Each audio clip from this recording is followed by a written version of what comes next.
Field ever assembled for the men's 100-meter butterfly race. The world record in the event, 54:15, held by the man who also won the Olympic gold medal, Par Arvidsson of Sweden, who does most of his swimming in the United States at the University of California.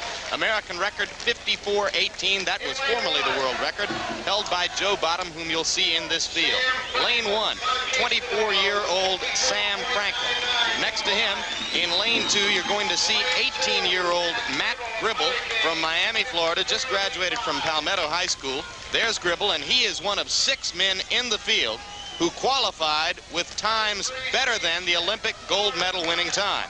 Lane 3, Steve Smith, 18 years old from Florida. Lane 4, 25-year-old Joe Bottom, the man who, when he broke this world record in 1977, took away Mark Spitz's last competitive world record 5 years after Mark had retired. Lane 5, 21-year-old Jim Halliburton from St. Louis. Lane 6, Mike Bottom, Joe's brother, 24 years old from Santa Ana, California. Lane 7, 19-year-old Bill Paulus, a coming talent in the event from the University of Texas and Fort Worth. And lane 8, 19-year-old Jeff Stewart. You may get wet if you please. One of the interested spectators, Buster Crabbe, 1932 gold medalist in the Olympic 400-meter freestyle.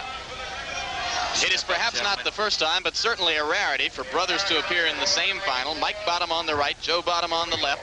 Joe is the better of the two in this event, the leading qualifier, the man who took Mark Spitz's world record away 5 years after Mark had retired from competitive swimming, and whose world record was broken only a few months ago by Par Arvidsson. Now they're in the water. Remember, Joe Bottom is in lane 4, Halliburton next to him in lane 5, Paulus in lane 7. That should be the race. Joe Bottom got off to a very slow start. However, he's gaining back on the field. Joe hasn't been training as much as I know he'd like to because he has a full-time job. However, he has the capability to be able to put together a sprint. He's the fastest man in the 50-meter freestyle, and this should help him get out. He was off the blocks a little slow. Let's see what happens in the turn.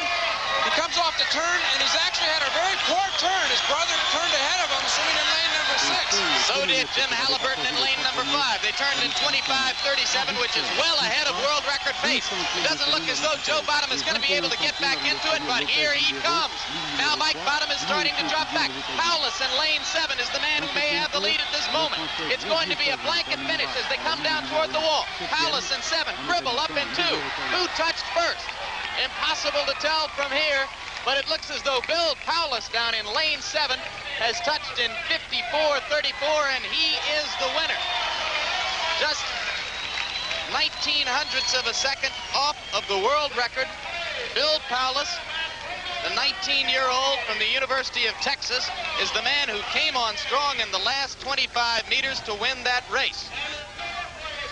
Now another look at the finish of the race in slow motion, and keep your eyes on GRIBBLE in lane 2 toward the top of the screen, Paulus in lane 7 toward the bottom. Paulus was able to come off with that win by driving his head forward, not taking a breath with the second-to-last stroke, arms lunging forward, exhausted, timing it just perfect for that effort to nail down the first place. Disappointment for favorite Joe Bottom, who finished back in the pack, but a pleasant surprise for his brother Mike, who nailed down 3rd place. So final results, Paulus the winner, GRIBBLE 2nd, Mike Bottom 3rd. The finishing times in the event would have been good enough for gold and silver in Moscow.